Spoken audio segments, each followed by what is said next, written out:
Mark Hayward, Commerce Corporation, CEO Liz Tanner, Commerce Secretary Liz Tanner, Acting President of the Commerce Corporation Bill Ash, the Director of the Department of Public Works Tricia Coyne-Fag, and the Deputy Director of the Providence Emergency Management Agency David Radcliffe. Much like many other communities across the country, this year's storms have put Providence's stormwater system at capacity. And last night we saw another night of heavy rains here in the city and in other places in Rhode Island. And I wanted to recount some of the things that we've been doing and speak a little bit about impacted businesses overnight. We've been working diligently throughout the summer to coordinate and mitigate flood effects here in the city of Providence. All departments have been pitching in to make sure that we're protecting our businesses and our neighbors. Along with public safety officials and volunteers, the hardworking men and women of the Providence Public Works Department have been dredging canals, clearing storm drains, and working with neighbors and business owners to add resiliency measures to their property. As soon as we were alerted to the potential of heavy rains yesterday, our DPW crews went out to known flood-prone areas to clear drains and to prepare for the rains. I want to thank our teams who were out late last night and into the morning working to resolve the flooding that we saw. I was out in the city relatively late last night and saw firsthand how diligent and hardworking the DPW department was, and Providence Police and Providence Fire were to ensure everyone's safety in the city. Fire, police, public works were activated, streets were closed, and we helped evacuate some neighbors and also make sure that no cars got stuck after police had arrived. The fire department, with assistance from the Department of Public Works and Providence Police, assisted over 30 civilians to higher ground, particularly those right here on Branch Avenue, which saw some of the worst flooding last night. Recent rainstorms are an example of the extreme weather that we're starting to see more frequently.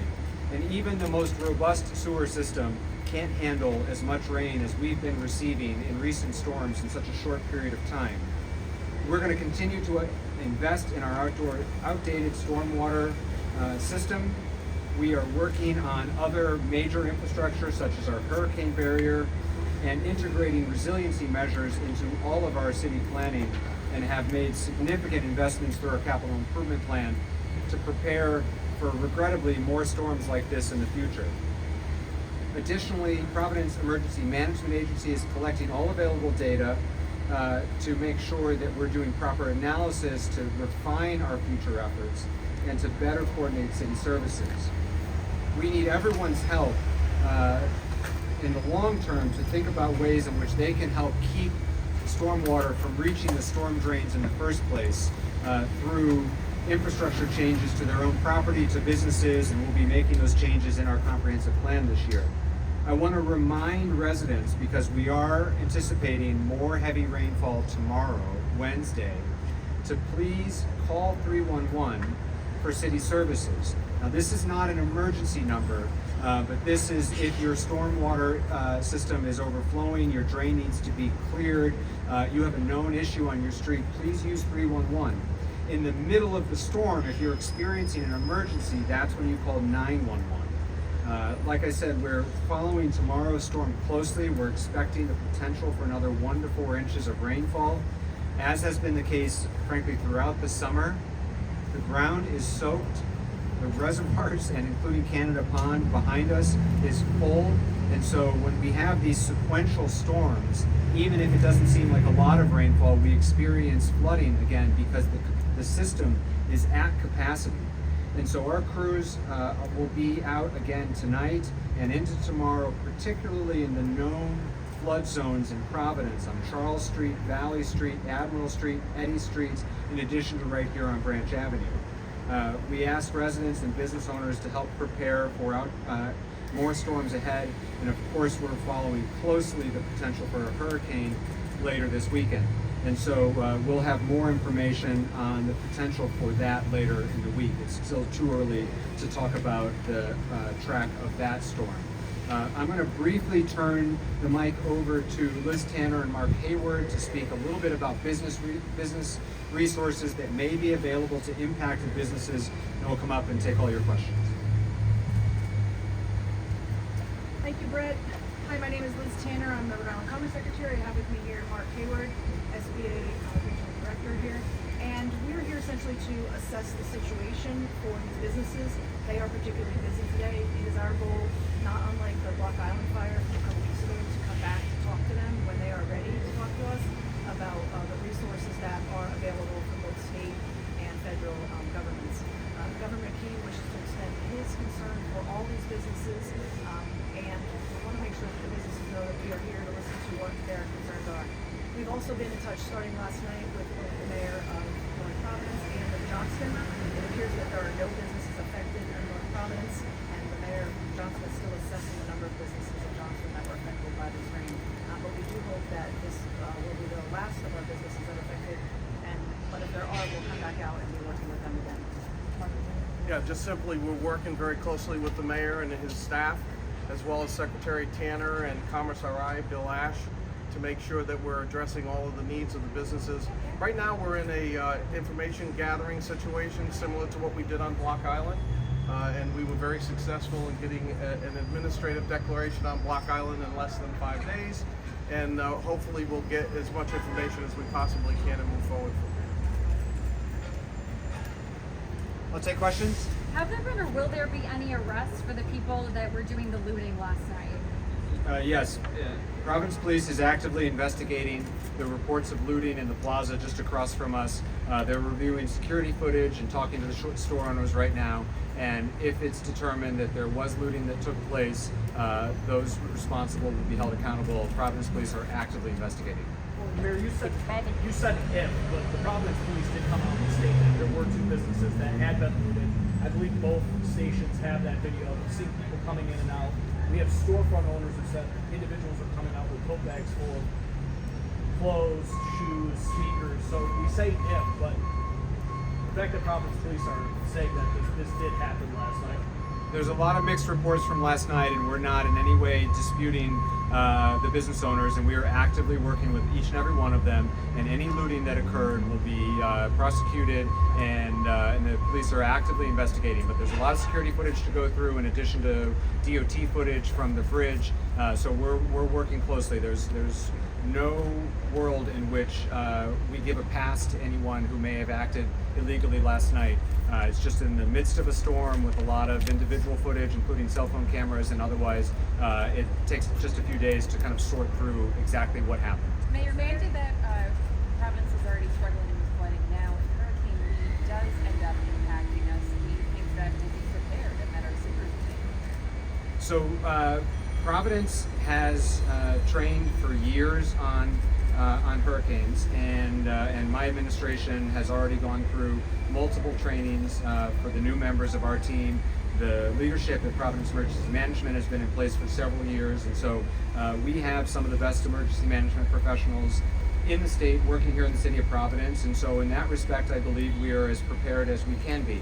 But you were right in that the state of our groundwater, our reservoirs, our rivers and streams has the potential to increase the damage or outcome of even the mildest hurricane that we might experience. So we're taking it very seriously. FEMA is in regular contact with the National Weather Service, with FEMA and REMA, the Rhode Island Emergency Management Agency. All the departments are working well and speaking with each other regularly. And as we get a little bit closer to the end of the week, when we feel like we will have a higher degree of confidence on the track of this storm, we will brief the public in much more detail.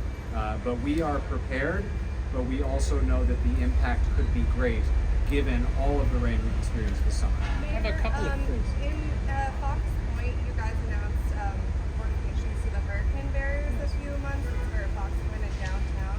But how about proactive measures in some lower income parts of the city? Do you have any to announce or anybody can point to in recent months that you've shown proactive measures? Sure.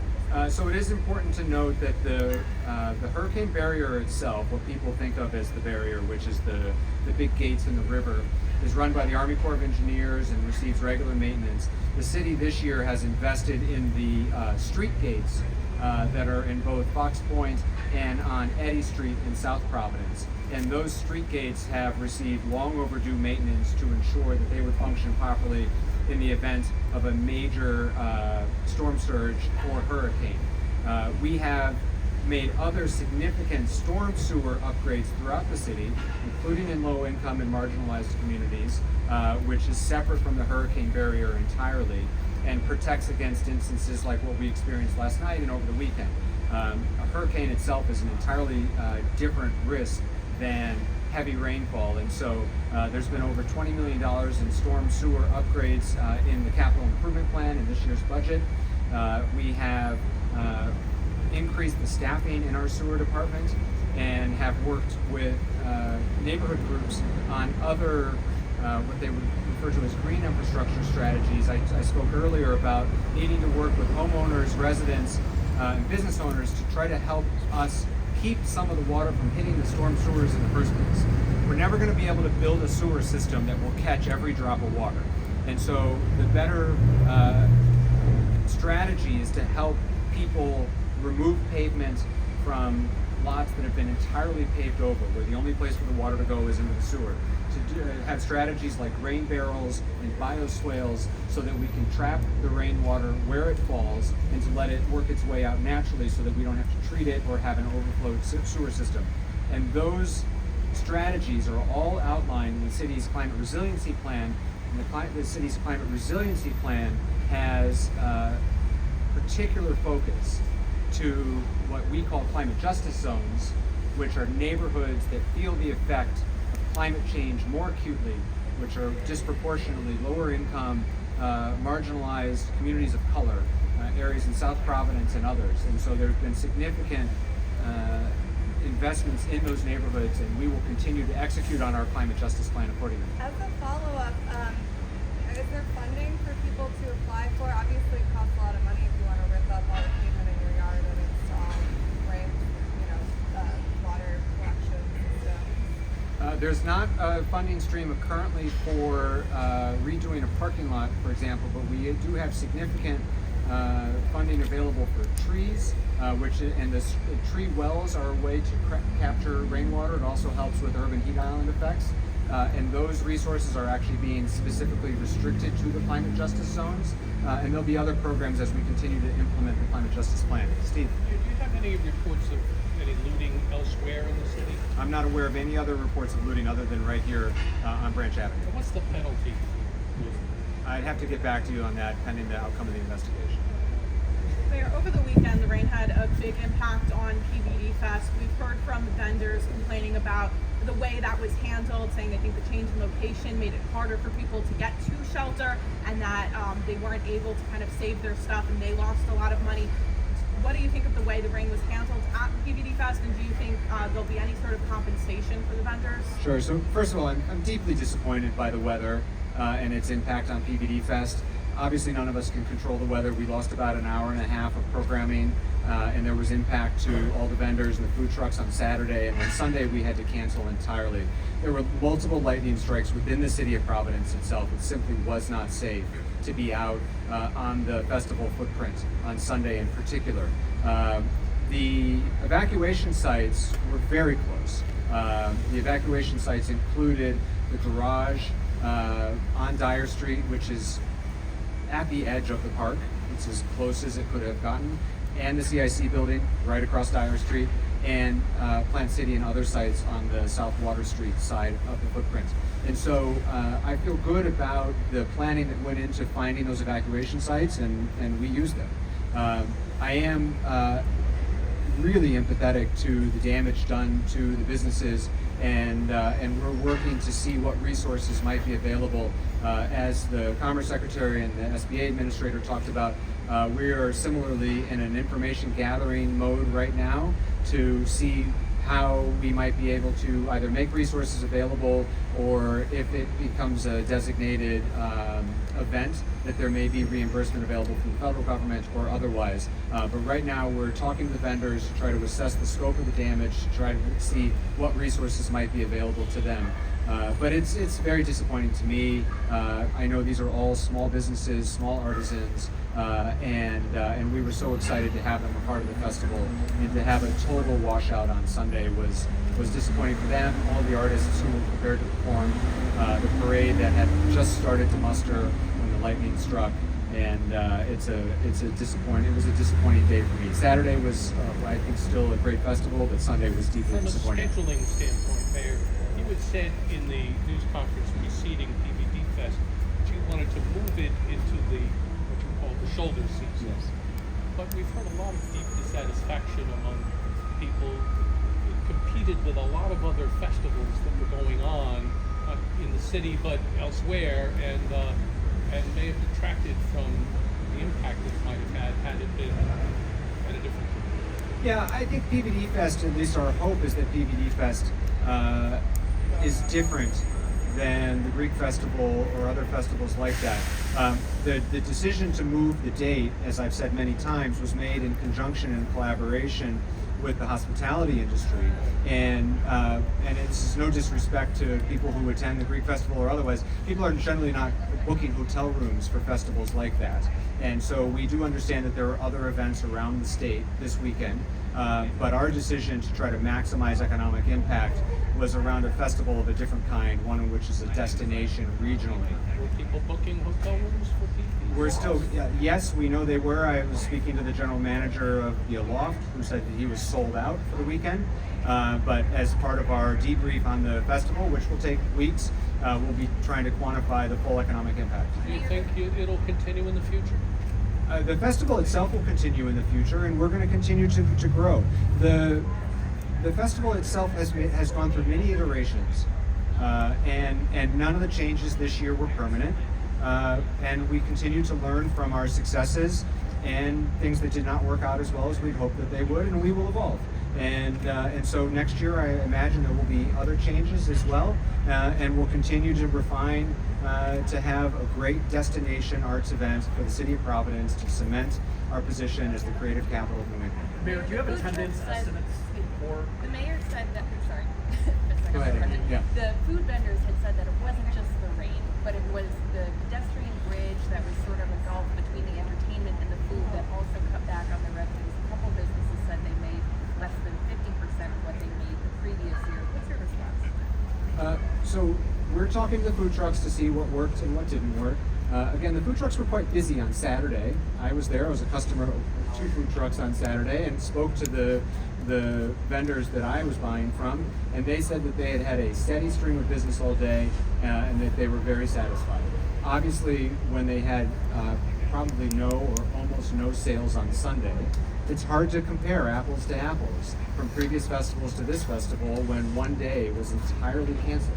And so the food truck village, the way it was set up, I think worked really well for a lot of families. There were picnic tables in the middle. You had all of your options in one place. And the walk to the pedestrian bridge was maybe 2 minutes, 3 minutes if you walk slowly. This was not a far distance to travel. That said, we're very interested in their continued feedback. We work closely with them throughout the year on multiple festivals, and we want them to succeed and thrive.